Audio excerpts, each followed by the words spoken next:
உறவுகளுக்கு வணக்கம். 2009 மே 18 நம்முடைய லட்சக்கணக்கான இனச்சொந்தங்கள் கொத்து கொத்தாக கொன்றழிக்கப்பட்ட ஒரு நாள். தமிழர்களை துரோகத்தால் வீழ்த்திய ஒரு நாள். நம்முடைய தமிழ் ஈழத்துல குருதி வெள்ளம் பாய்ந்தன. அது மட்டும் இல்ல, சிங்களர்கள் மண்ணை முத்தமிட்டு நாங்கள் தமிழர்களை அழித்து விட்டோம் என்று கொக்கரித்த நாள். ஒரு மான தமிழன் தன்னுடைய பிறந்த நாளை கூட மறக்கலாம், ஆனா இந்த முள்ளிவாய்க்கால் நினைவு தினத்தை எந்த ஒரு மான தமிழனும் மறக்க கூடாது.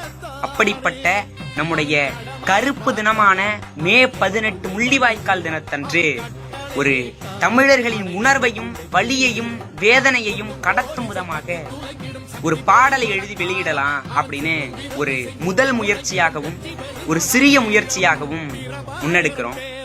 இதற்கு நம்முடைய தமிழ் தேசிய உறவுகளும் தமிழ் இன சொந்தங்களும் துணை நிற்பீங்க அப்படின்னு நம்புறேன். நன்றி, வணக்கம்.